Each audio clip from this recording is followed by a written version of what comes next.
Scott Bolden. Welcome to Partnering Leadership. Thank you for having me. I'm looking forward to our discussion. Tell me, whereabouts did you grow up, Scott, and how did that impact who you became?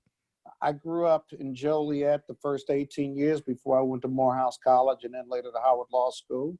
And I grew up watching my dad try cases all over the state of Illinois.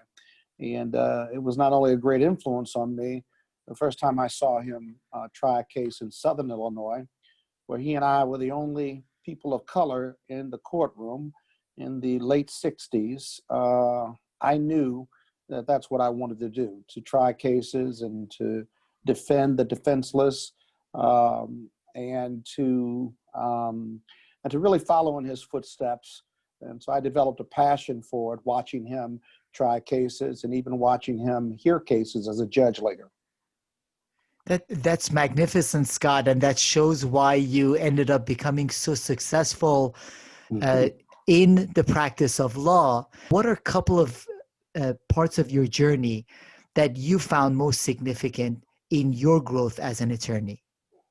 Yeah, I am the most accidental lawyer and a partner at a big law firm, perhaps in the history of big law.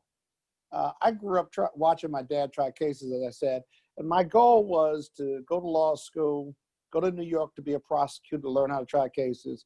I was going to go back home to Joliet, probably Chicago, because Joliet was way too small for me, and to try cases, have my own firm, just like my dad, maybe run for office at some point in time, and then have a life of law and politics and kind of operate and just influence and make my community better at the intersection of politics and law. That being said, I still tried to do that, but what happened was I left New York. I was scheduled to come to DOJ for a position in the Civil Rights Division. There was a hiring freeze. This is under Bush 1. There was a hiring freeze. My first wife was a Schedule C appointee under Bush 1, worked with Jack Kemp. And so I spent the first 6 months here in Washington in 1991. I was unemployed. I was watching Bewitched and the Flintstones, trying to figure out, and I had like 50 trials. I had tried 50 cases in New York, and for whatever reason, I was just taking my time once the hiring freeze was on. I bust tables at the Marriott out on Pooks Hill Run Road. Many people know where that is. I washed cars in Rockville, Maryland, not using my law degree at all. I mean, in fact, I dumbed my law degree down because I couldn't find a job on the legal side. For whatever reason, I just thought I was taking a break from everything. That didn't sit too well with my first wife. And so I did these odd jobs during the week. It was an incredibly educational experience for me, because my resume didn't say I was barred in 3 jurisdictions and that I had tried 50 cases. I was just an average Joe, however you define an average Joe, bussing tables and washing cars. It was awful too, by the way. I was awful at both of those jobs. And so I always, the guys in the hotel and restaurant business, the guys at the car wash, they never will know why I tipped them so much. I do. I tipped them extra because I've been there. Now, that was a long time ago. That was some 30 plus years ago. But I tipped them extra now because I was so bad at it. I got fired from both jobs. And the other thing was that I got treated, let's just say I knew enough about employment law and labor law to know that I was being abused in this process.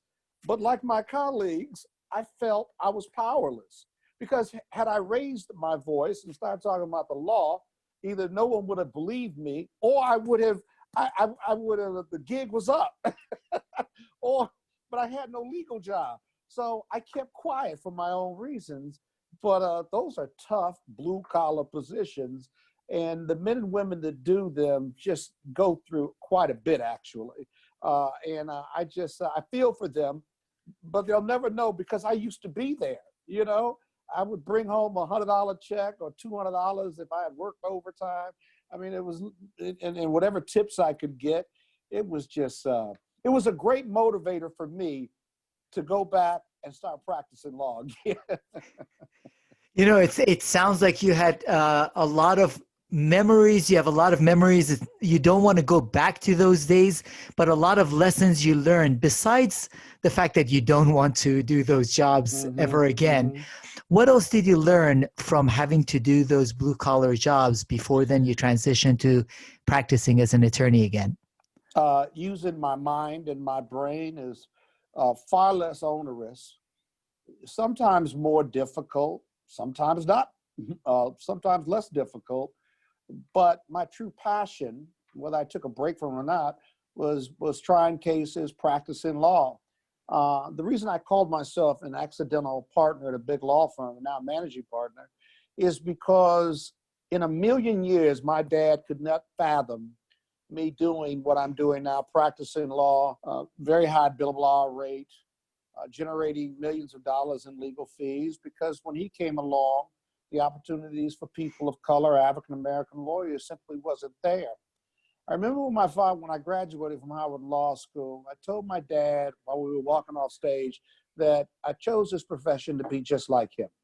And I remember him whispering to me and telling me in no uncertain terms that my goal should always be to be better than him. And I thought it was strange that he would say that because I thought he was the best, right?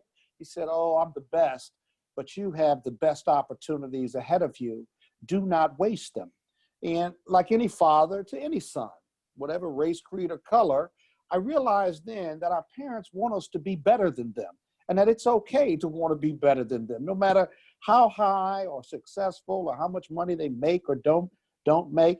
He was a civil rights activist. He was head of the NAACP. He had huge impact on the desegregation of schools and hospitals and restaurants during the mid-'60s and late '60s in our community, if you will, in Joliet, Will County, Illinois.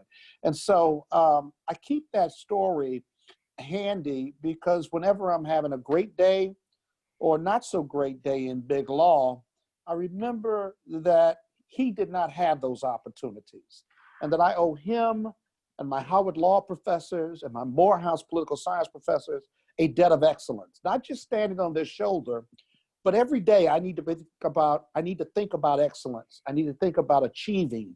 I ought to think about making a difference. And that really motivates and drives me on a daily basis. There's really nothing else to it other than, of course, needing to pay bills, but but I really do. And I tell young people and the lots of mentees that I've had over the years that the first beginning or the first start to success is believing in yourself, having a supreme love of self, and to be focused, to have your game plan. But at the base of every game plan you have for achieving success in whatever profession you choose has got to be thinking and striving and believing in excellence every day. Every day you get up, every day I get up, and I think about excellence. And whether I'm excellent that day or not in the courtroom or with my law partners at Reed Smith, I manage 100 of them. Whether I'm not my best with clients, at least every day I'm striving for it. And it manifests itself not just through my overall success, but my daily success. And even if I'm not excellent, if I don't achieve what I want to achieve, it is self-motivating that I go back the next day. I'm always thinking about success and excellence. And I'm always thinking about it on a daily basis. And I've always thought that kept me at the top of the law game, whether I fail or succeed on any given day. But I got to be thinking about it because that's the bucket. That's the space I want to be in, what I want to be known for as excellent in practicing law and representing clients, obtaining great results. And obviously we bill a lot, and so we get paid a lot of money at a big law firm, but with that comes the demand of excellence too. And so I'm just excited about my 30-year career. I've been doing law for 35 years, 30 at Reed Smith, and I'm blessed, if you will. I never take the full claim for my success because I know how special my career has been, and I want others to draw from it. But I'm humble enough, and I'm not known for humility, but I'm humble enough to know that I did not do this by myself. A lot of family support, and a lot of support in God, from God, and my faith. I've got to give those 3 or 4 people, if you will, credit. And I fully get that every day. I'm thankful. And what brilliant insights, Scott. You have been tremendously successful and tremendously impactful in your career. So that's great advice for aspiring leaders to try to be excellent, strive for that excellence that you have worked on for all these years. In addition to your law career, you have also been significant with respect to our community, giving back to the community and having an impact in community. What has driven you to that end? My mother, who narrated my journey to manhood. I learned to be a man from my father. And I always say my mother narrated that journey to manhood. She would often say that no matter how successful, and she's no longer with us. She died at the early age of 57 suddenly, but she still lives in my heart, of course, and I certainly talk to her every day, like all sons do, right? But she would always say that, you know, if all you're doing is making money and living a great life, then you're only living 50% of your life. The other 50% is giving back and making sure you leave this community, your community, the broader community, what have you, that if you're not leaving that in a better place, if you're not impacting it in a powerful and positive way, then you're only living 50% of your life. I've never forgotten that. Obviously, going to Morehouse College, a training ground for leadership for African-American men from all over the world, and then Howard Law School, the Mecca of historical Black colleges, and the laboratory for the civil rights movement in the 40s, 50s, 60s, and 70s, and even now. That training ground for service and leadership is just really a part of my DNA. I had that growing up, of course, but I've really structured it and accentuated it at these 2 institutions of higher academic learning. And so I really don't see it as much of a choice in the matter, whether it's impacting politics, community, big law, the industry. Leadership is a calling. We're all called to leadership. It's how it manifests itself and how we choose to manifest it. It's not always easy. In fact, it's difficult, right? But to speak up, to speak out, to share my voice, to share my views of the world, if those follow it, whether I'm doing media, political analysis, legal analysis, or just being active in my community, I'm not afraid to share my voice because I believe in what I say. I believe others believe in it. And I think others can not only learn from it, but they can teach me about how to be a better person, but also a better leader. And I've always been open to that because in Washington, let me tell you something. I practice law with and against some of the greatest lawyers of our time. I do. It's right here. And the academics, the diplomats, the elected officials, the power base of the White House and the Senate and the House. A lot of times we take for granted what a powerful city this is, or enclave, or future state, if you will, is. It's powerful. And there are multi-talented people here who are just great leaders. And we learn from each other, we pull from each other, and then we lead with each other. We do, you know? And so the opportunities are endless here. And I've always loved living in Washington because of those factors. And you have been tremendously successful again in all aspects of life, Scott. Looking at it though, have you had setbacks in your career that have taught you both humility and how to be a more effective and better leader and person? None that I claim. Next. I told you I was working on my humility. I didn't say I was there yet. My buddies watching this will say, "Are you kidding me?" You know what's interesting? Humility, you know, and humbleness is certainly a powerful personal characteristics we should all have. In litigation and trial work and the law game, it's perceived, and I believe it, you know, to be that. You can be a gentleman, but to express humility or humbleness doesn't always reward you. It should, you know. And so I always chuckle when my friends say, Scott, we got to work on your humility. but, and they're still working. I mean, great mentors and still hang in there with me. But, you know, it's hard to shift buckets after a while. And so oftentimes I don't, but I should. And I'm working on that. But one of my greatest setbacks, and something that humbled me in a very positive way, in 2006, I ran for office after heading up the DC Democratic Party and the DC Chamber of Commerce. And gosh, I was so ready. I always wanted to run for office. I always wanted to serve. I always thought that I could govern and lend my ideas and leadership to public service. And the voters of Washington, D.C., it was a citywide at-large race. The voters of Washington decided that they really wanted me to practice law, not lead or govern. And I did not reject their notion. I accepted it humbly. I had no choice in the matter. However, I will say this, around that time, that humbled me. Around that same time after the election, I took 3 or 4 months off from the firm, really thought about doing something else because I was so disappointed. I had my 19-year-old daughter, who was 6 months pregnant, came into my life. I had never met her. Did not know she existed, at least not in that way. And that was tremendously humbling. And I put those two together because I wrote about finding my daughter. The piece in the Washington Post magazine, you may have seen it years ago, was called Becoming Shayla's Father. And it was a fearless piece, probably the most authentic piece I've ever written. And I do a fair amount of writing now, but I was authentic about it. And I talked about my successes, my failures. I talked about my fears. I kind of wanted to, in a cathartic way, you know, clear what people were saying, doing, and even the doubts about myself. You know, we all have doubts. We're all at various times having inferiority complexes that we either ignore or don't listen to. And I'm no different. But authenticity and integrity and speaking and thinking became my mantra.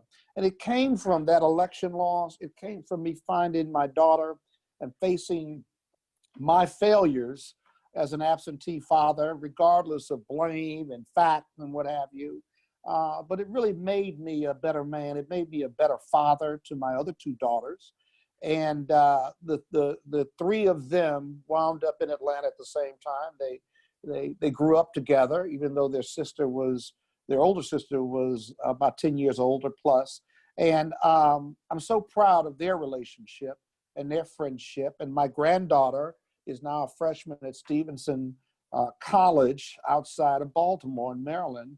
And I go and get her and spend the weekend with her, with my family, me and Erica, and Cole, my bonus son, and my second wife. And it taught me to appreciate family at an incredible level that I never valued. You know, it was always money, business, and politics. But humility and facing your demons and being authentic and having integrity about it is more powerful, along with faith in God, more powerful than any money or business or political situation I've ever been in. And so I'm still at the intersection of money, business, and politics and the law, no doubt about it. But I choose to be there with value in my family and valuing what I've learned from my failures. You know, for me, every success, and I've had many, following every success has been failure for me, and following every failure has been success. I don't look forward to the failures, but nothing ventured, nothing gained, and leaders are gonna fail, right? But when you're successful and you change the life of others around you in a powerful way, it's hard to forget about that. And even when you fail, I learn more from my failures in business, law, and politics than I do from my successes. That's a much longer discussion, but I really embrace those philosophies, and I just don't fear failure anymore. I used to. I wanted to be that perfect lawyer, that perfect business leader. I wanted to keep that mask on that we all wear, and taking it off was not only liberating and freeing me up to be fearless, but I think it made me a better leader and a better human being. We'll see. I'm still evolving. And Scott, you can tell your friends that you truly have that humility and that authenticity. And this example actually shows it, that you have faced up to these challenges and you have become all the better for it. I hope so. I certainly hope so. So, Scott, if you were to give advice to young, aspiring version of yourself, when you rewind back and think about yourself at Morehouse or even when you went to Howard Law, what advice would you have to that young Scott Bolden? Well, the sky is the limit, and you've got to think like that. You're going to have doubts. Believe in yourself. One of my mother's other favorite sayings, she's on my mind today for some reason, but she would say, don't ever let someone else, how did she say it? Don't ever allow someone else to define who you are. It is a powerful emotion to keep within your self-esteem, your love of self. Don't ever delegate that to anyone else. It's too powerful, right? And secondly, or lastly, I would say another one of her favorite sayings was not to hate. That hate is too important of an emotion to waste it on someone that you don't like. You let that sit in for a minute. Let that sink in. It's very true. And it's not a spiritual saying. It is really, but it really isn't. Hate is too powerful an emotion in the human condition to waste it on someone you don't like. And what she's really saying is that when you say you hate somebody, you don't really hate them. You may not like them. You may not like them where they are. But if you're going to say you hate somebody, my goodness, that's they're right there with the devil. And very few of us, even our enemies, even our haters, and God bless them too, in deep down, we don't hate them. We may not like them, right? But in Washington, relationships are forever forming. You got to be careful about who you label as your enemy, because there are no permanent friends or enemies. They're only permanent interests. And who you fight with the first 5 years of your life, they may be on the same side of the issue in another 5 to 10 years. Be careful. It's beautifully put. Mm-hmm. Now, when you think about, obviously, your parents had significant impact on your mm-hmm. thinking. You've talked about your father. You've talked about your mother. Are there any other role models or leadership sources that you have looked at, that you've gained from over the years that stick in your mind? There are a lot of Black partners at big law firms who have worked with me and tried to mentor me, and I've listened to them, but I charted my own course. I mean, I looked at their success, great lawyers who happen to be African-American, my partners at Reed Smith, who were not necessarily African-American. I stand on all of their shoulders, and I'm not going to start naming them because they know who they are, because I will leave someone out because of my memory or my brain fog. But I've taken a little bit from each of them, whether they believe it or not. They'll see later that I really did listen to them. But for me, growing a multi-million-dollar law practice nationwide now, I really believe name recognition was really important. I used to say to them and myself, if I really am the best trial lawyer and litigator in the world, and you got to believe that in yourself to believe in yourself, then how's somebody going to call me if they have a problem if they don't know my name? And I got a lot of different answers. I mean, lawyers at big law firms are typically very conservative. They avoid the press and the limelight. I was very different. I ran to the limelight. And I was comfortable in that limelight. I was comfortable with the press because it was a pathway for me to success. Sometimes my critics would say, the press is just using you, Scott. And I said, maybe. I'm using them too. A fair exchange has never been larceny. You remember Council Member Charlene Drew Jarvis said that to me when I was head of the Chamber of Commerce, when we were passing some regulatory legislation that was very difficult to get passed. She said, a fair exchange has never been larceny. I love that saying, and I love her too, for that matter. She's like a political godmother to me and so many of us. But that's one of her favorite sayings, and I remind her of that whenever I'm with her, and we both get a chuckle out of it. But I took something from everybody, you know, including those who were not my supporters or those who were my critics. I took something from all of them, you know. I believe in keeping your critics close. You can learn something from them. Don't reject your critics outright, because they're talking about what they see and feel and hear, and you can disagree with them, but keep them close, because you can learn best from your critics, not from your supporters. And you have, Scott, rather than following anyone else's path, you have set your own path, which is a big part of your success over all these years. Obviously, you're way too young to be thinking about legacy. I know you have many more years to go. But if we reflect back on it years from now, decades from now, what would you like Scott Bolden's legacy to be, both within law, within this region? What would be your legacy, Scott? To be considered one of the best to have ever done it in the law, in business, and even politics. I still do a lot of political stuff. It's just behind the scenes now. So to be the best, to be respected for my work and my legacy of leadership that I left, not just to the region, but this country.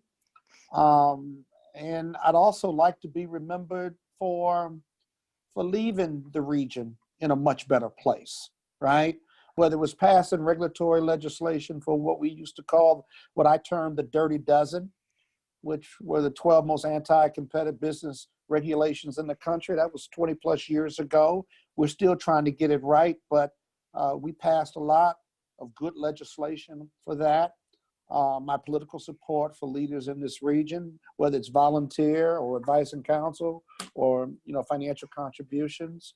And then being a real trailblazer at Reed Smith, being one of the first lawyers of color to be managing partner of a really important office in the firm, to being an excellent lawyer who happens to be African-American and served on the executive committee worldwide.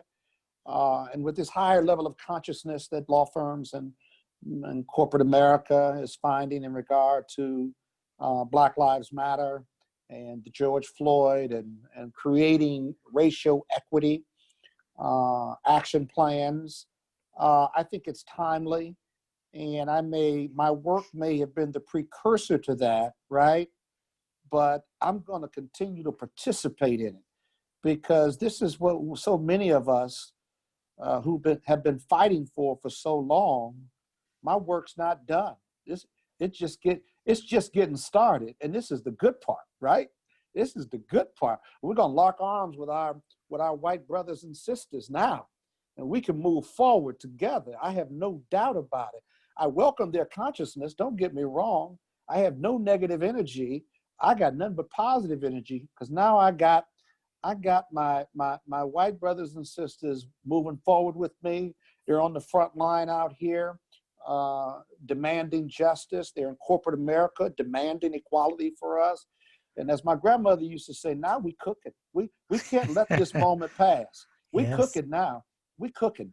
And if we let this seminal moment pass, then we will have failed each other, right? And I know they don't want to fail African Americans, and they don't want to fail me, and I certainly don't want to fail them.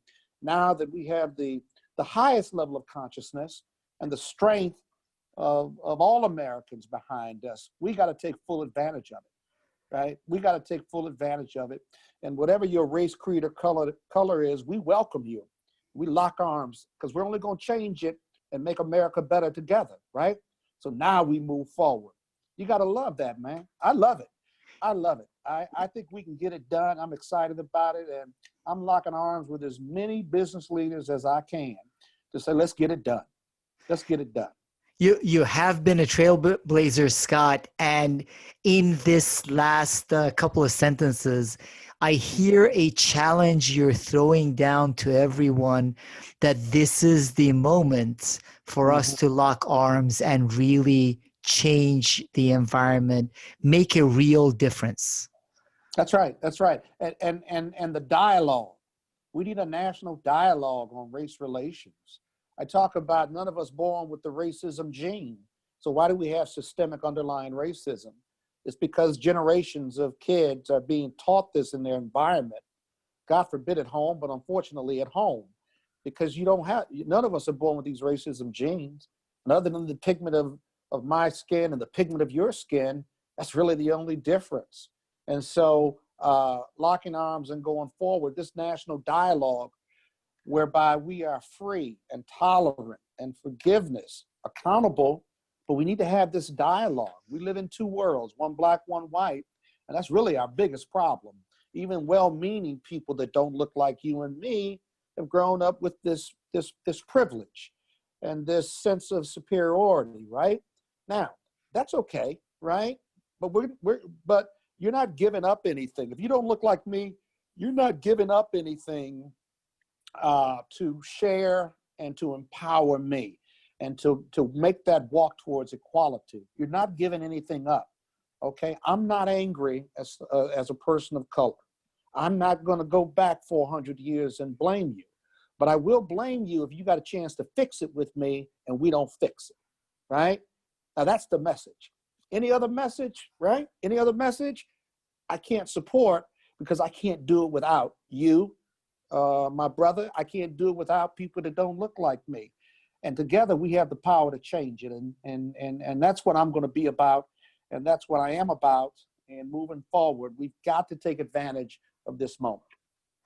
Scott, you started out with the conversation that you looked at your father after graduating from Howard Law and saying, I want to one day be as good as you. And your father told you, no, you are going to be better. And what you are doing is living up to that expectation that your father had set by striving for excellence, which you've done throughout your career. Thank you. And making sure our world, our community is all the better because of you, standing on the legacy and on the shoulders of people like your father that fought battles in their time. Yeah. Now we have battles to fight in our time. Growing up with my father, there were a couple things that when you're marching and protesting and picketing, you know, I grew up in a very Afrocentric home. I mean, the civil rights movement, and he was a lawyer and head of the NAACP. A couple things that lead me to this issue of locking arms and moving forward together is we were not allowed, no matter what we were called at school or in marches, negative comments, phrases, the N-word while we were on the picket line, we were not allowed to hate anybody because of the color of their skin. We were not raised to hate people that don't look like us, no matter what they said or did or whatever their philosophy was. Because my mother and father were very clear with me and my brothers and sisters that what we were fighting was bigger, better, and brighter than all of us. And we were fighting for justice and freedom and equality, but that if we hated someone that didn't look like us because of the color of their skin, we were no better than them. And the depth and substance of our fight would be hollow. And so explaining that to young kids, and she did it in a very basic way, we were just to the point where we would be criticized, or we would be chastised or even disciplined if my mother and father saw any of that, even in our private discussions at the house, you know? And so that forms the basis of this. The other thing was, as activists of a lawyer and civil rights leader, as my father was, lawyers and judges that didn't look like him respected him a great deal. They were Republicans. right? But he had a way about himself where he was demonstrated strength. He demonstrated, he spoke the truth to power. They may not like what he said, but they could work with him. And if they couldn't work with him, he would litigate the issue with them. I mean, he was just a powerful presence of intellect, of authenticity, integrity, presentation. He was very believable and very persuasive. And those two aspects of his life, for a while, kind of confused me, because if you're fighting, the other side that doesn't look like you, you can lapse into those spaces that we weren't allowed to go into. And obviously, as I got older, I really, really understood it. It was difficult for him sometimes. He would come home and complain and yell and scream, and my mother and he would have significant arguments about the civil rights movement. Were we going to follow the philosophy of Malcolm X or Martin Luther King? Were we going to mesh them together like most of us really deeply believed after a while? And then when both were killed, where do we go from here? And so I've been seeped in the civil rights movement, man, and the equality argument, the racial equality discussion and philosophies for most of my life, for 50 years. I'm 58.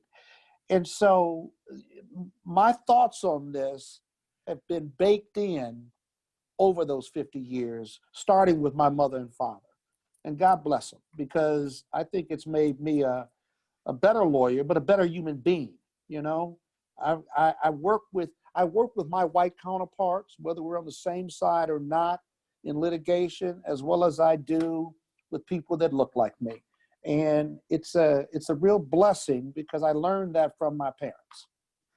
And you're carrying on the torch beautifully for their legacy and for impact. Yep, thank you very much. On behalf of everyone that listens to Partnering Leadership podcast, Scott, I really appreciate finding out a little bit more about your background and your history. And I'm inspired as you lead the charge for a better future for all of us, our kids and their kids. Thank you very much, Scott Bolden. Thank you. We're going to do it together, man. Bye-bye now.